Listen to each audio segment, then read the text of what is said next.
Alam adalah tempat belajar. Alam diciptakan oleh Allah Subhanahu wa Ta'ala agar manusia dapat belajar dan mengambil manfaat. Madrasah, sebagai lembaga pendidikan Islam, menekankan kepada para peserta didiknya untuk selalu dapat mengambil pelajaran dari alam. Misalnya melalui kegiatan-kegiatan ilmiah. Melalui alam inilah, madrasah memberikan penekanan kepada para peserta didik untuk tidak sekedar menjadi pribadi yang hanya menekankan akal pikiran, tetapi juga memahami pentingnya mengambil hikmah. Sehingga insan madrasah tidak hanya mencetak generasi yang ahli berpikir, tetapi menjadi ahli dalam berzikir. Dengan memadukan keduanya secara berimbang, prestasi yang diperoleh tidak lantas menjadikan mereka sebagai pribadi yang takabur atau sombong, tetapi menjadi pribadi yang pandai bertafakur atau mengambil hikmah dan manfaat dari alam untuk kebaikan bersama.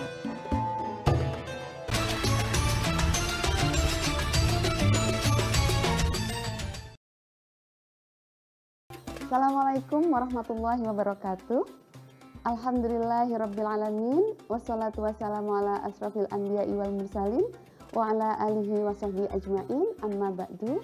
Para pemirsa sekalian, kita bertemu dalam menjaga kebersihan lingkungan dalam Islam. Tema ini sangat penting karena didasari beberapa latar belakang, yaitu yang pertama, kerusakan lingkungan. Yang kedua, ketidakpedulian masyarakat. Yang ketiga, informasi mengenai pentingnya menjaga lingkungan, kemudian industrialisasi, serta program kebersihan lingkungan. Fokus pembicaraan kita adalah persoalan lingkungan, kebersihan, sampah, dan bagaimana Islam memandang ini. Nah, dari berbagai kerusakan yang sudah digambarkan tadi, kita melihat betapa dampak kurangnya kebersihan lingkungan itu adalah ancaman terhadap kehidupan manusia. Karena air, tanah, udara terkontaminasi oleh berbagai polutan. Jika alam terancam dan manusia yang hidup di dalamnya otomatis juga terancam, kemudian pertanyaannya adalah siapa yang bertanggung jawab? Nah, tentu semua orang bertanggung jawab atas berbagai kerusakan ini.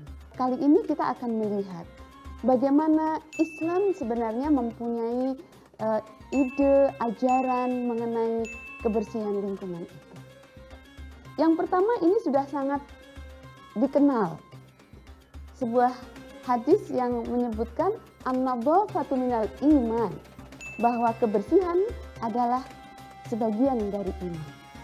Nah, kemudian berkait dengan kerusakan lingkungan, perintah tentang penjagaan dan larangan untuk merusak, Quran menyebutkan di beberapa ayat dalam Al-Quran. Yang pertama adalah surat Ar-Rum ayat 41 dan 42. Yang terjemahannya adalah telah tampak kerusakan di darat dan di laut disebabkan karena perbuatan tangan manusia. Allah menghendaki agar mereka merasakan sebagian dari akibat perbuatan mereka, agar mereka kembali ke jalannya. Ayat yang ke-42 mengatakan, katakanlah hai Muhammad, bepergianlah di bumi ini, lalu lihatlah bagaimana kesudahan orang-orang dahulu. Kebanyakan dari mereka adalah orang yang mempersekutukan Allah. Ayat ini membahas tentang bagaimana Allah memerintahkan manusia untuk tidak berbuat kerusakan. Dan dalam ayat kedua itu Allah memerintahkan kepada Rasulullah, lihat tuh orang-orang yang terdahulu yang telah merusak alam. Berbagai kajian historis dalam kehidupan manusia menunjukkan betapa kerusakan di bumi akibat perbuatan manusia itu. Nah, dengan demikian Islam menegaskan bagaimana pentingnya konservasi alam, bagaimana penjagaan alam, dan itu dilandasi oleh semangat teologis untuk mengabdi kepada Allah, untuk mengikuti perintah Allah. Ya.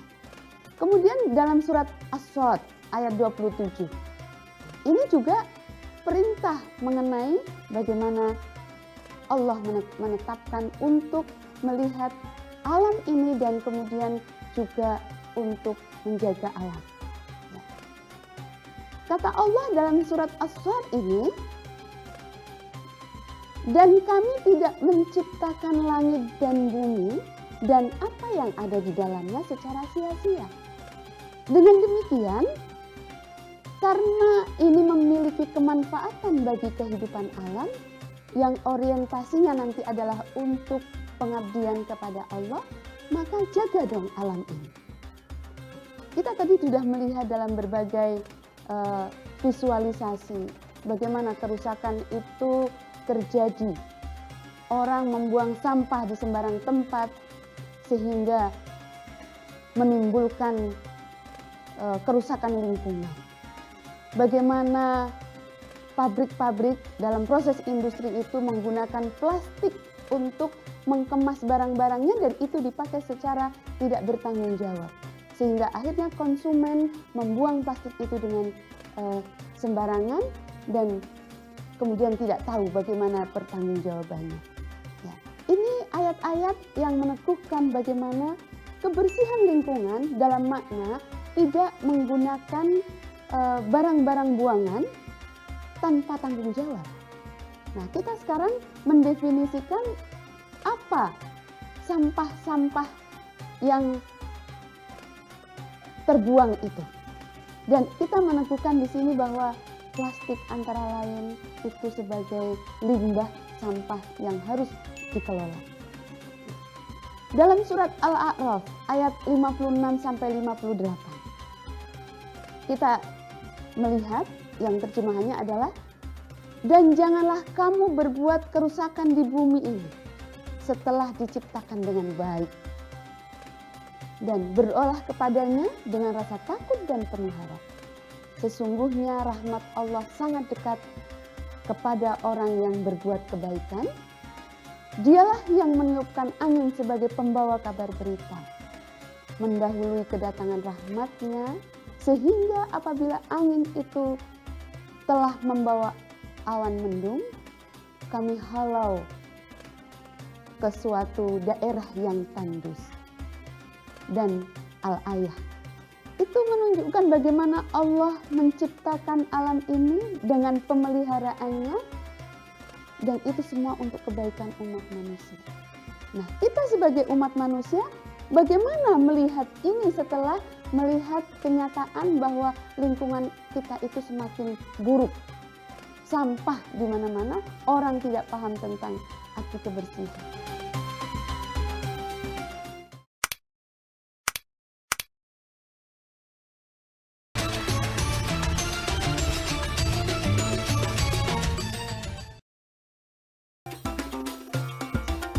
Nah, kita sebagai umat manusia bagaimana melihat ini setelah melihat kenyataan bahwa lingkungan kita itu semakin buruk. Sampah di mana-mana, orang tidak paham tentang arti kebersihan. Nah, oleh karena itu, tidak ada kata terlambat untuk sebuah kebaikan. Dan sekecil apapun, sebesar darah dalam bahasa agama, Allah akan melipat gandakan kebaikan itu. Kalau problemnya adalah lingkungan, maka kita semuanya berkewajiban untuk menjaga kebersihan lingkungan itu dan kemudian memperbaikinya. Satu orang berbuat tentu kecil maknanya, tapi ketika orang berkumpul dan menjadi sebuah community, maka itu menjadi social movement, gerakan sosial. Dan Allah menyebut bagaimana community itu mempunyai kekuatan dalam konteks istilah ummah begitu. Ini yang akan bisa memunculkan masyarakat yang madani. Oleh karena itu, dalam konteks pembicaraan mengenai kebersihan lingkungan ini, tidak ada lain selain mari kita recovery lingkungan ini dengan memperbaiki diri, yang dalam bahasa agamanya adalah bertaubat tentang kebersihan lingkungan. Ya. Makna taubat itu apa? Menurut Islam, ya, yang kita sebut yang kita rujuk adalah kullil ladzina kafaru in yantahu yughfar lakum ma qad salafa wa in ya'udu faqad madat sunnatul awwalin. Ya. Artinya apa? Katakanlah kepada orang kafir itu, jika mereka berhenti dari kekafirannya, niscaya Allah akan mengampuni dosa mereka yang telah lalu, dan jika mereka kembali lagi, maka akan berlaku kepada mereka sunnah Allah seperti orang-orang terdahulu. Ya, jadi kita mau tidak mau sekarang harus merecovery mindset kita untuk kembali kepada ajaran Allah dengan memperbaiki realitas lingkungan kita yang sudah rusak. Ya. Nah, ada sebuah hadis mengenai taubat, ya.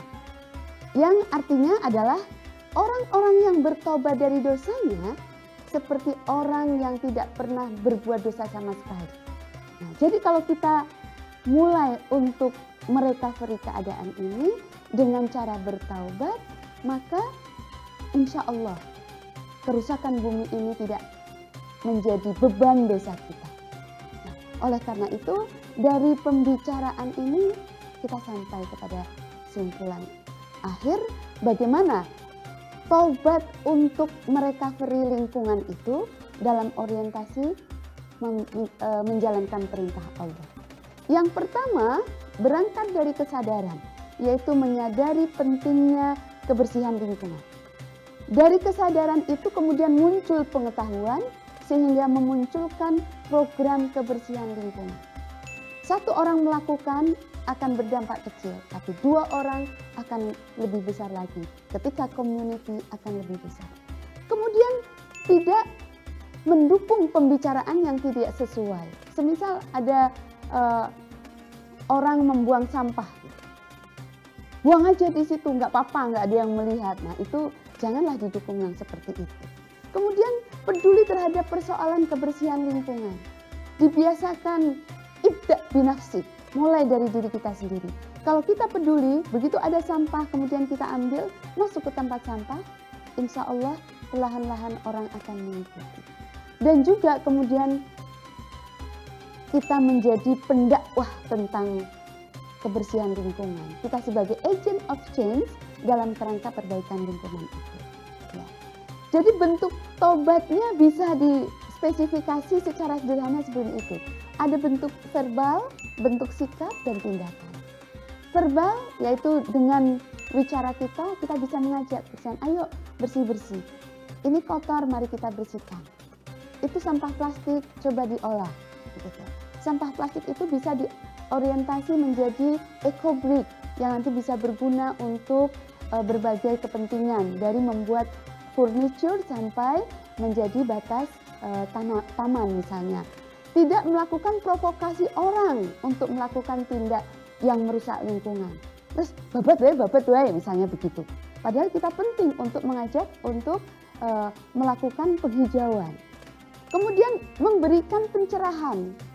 Di tempat saya, sampah itu bisa menjadi beasiswa misalnya begitu. Seperti dalam lingkup masyarakat kami. Dari pengumpulan sampah, pengumpulan kemasan-kemasan plastik, kita ceritakan bahwa itu bisa menjadi sumber hal yang lebih bermanfaat. Memberikan beasiswa, memberikan modal usaha, dan kemudian memberikan bantuan-bantuan sosial yang lain. Dan juga memberikan penyadaran mengenai bahaya kerusakan lingkungan. Ini dengan kemampuan bicara kita. Itulah bentuk tobat dalam bentuk verbal. Yang selanjutnya sikap. Sikap jangan sampai tidak peduli, harus peduli. Tidak boleh acuh tidak acuh terhadap kondisi lingkungan. Dan juga memberikan perhatian terhadap kondisi lingkungan yang semakin mengancam. Nah ini sikap proaktif seperti ini juga mahal. Kita harus bisa melakukan. Serta mendukung gerakan-gerakan peduli lingkungan. Melakukan kajian-kajian. Dan kemudian mengangkat ke dalam forum-forum ilmiah misalnya. Itu juga salah satu bentuk pentingnya sikap kepedulian. Tindakan banyak sekali yang bisa kita lakukan. melakukan apa saja yang berorientasi kepada kebersihan lingkungan dan penghijauan, menanami semua titik yang masih kosong dengan tanaman-tanaman hijau supaya bisa menghasilkan oksigen yang cukup. Kemudian selalu melakukan aktivitas yang berkait dengan kebersihan lingkungan. Mengurangi penggunaan kantong plastik. Nah, ini saya rasa kebijakan regional, kebijakan daerah sudah mensupport ini. Jadi mari kita galakkan, jangan gunakan kantong plastik karena plastik kalau terbuang ke tanah dia baru 500-an tahun baru akan hancur. Sementara kita sudah menjadi fosil, plastiknya masih bertahan. Itu mengerikan sekali. Nah, kalau kita orientasikan secara agama, bagaimana kita mempertanggungjawabkan ini ke hadapan Allah. Kemudian yaitu menghemat kertas. Karena kita ketahui bahwa kertas itu diproduksi dari pulp. Pulp itu dihasilkan dari serbuk kayu. Sementara hutan itu fungsinya adalah sebagai paru-paru dunia. Ketika itu ditebangi, belum lagi illegal logging, bagaimana kita akan mewarisi bumi yang sehat itu kepada generasi berikutnya. Dan ini penting sekali untuk berbagai kelembagaan supaya melakukan penghematan kertas. Dalam era digital saya rasa ini sangat suportif. Kemudian yang lain adalah menggunakan kantong permanen yang selalu disimpan dalam tas kita. Sehingga setiap waktu kita akan berbelanja membutuhkan suatu wadah bawaan, kita sudah siap. Tidak membutuhkan kantong yang hanya sekali pakai. Dan juga kemudian menggunakan tumbler permanen untuk tempat minum kita. Sehingga kita tidak perlu membeli air minum dalam bentuk kemasan kecil-kecil yang wadahnya nanti langsung dibuang. Juga menggunakan box makanan yang permanen. Sehingga kalau sudah dipakai bisa dicuci, bisa dipakai lagi. Nah, ini saya rasa materi kita berkait dengan kebersihan lingkungan. Mudah-mudahan memberikan manfaat kepada pemirsa sekalian. Terima kasih. Wassalamualaikum warahmatullahi wabarakatuh.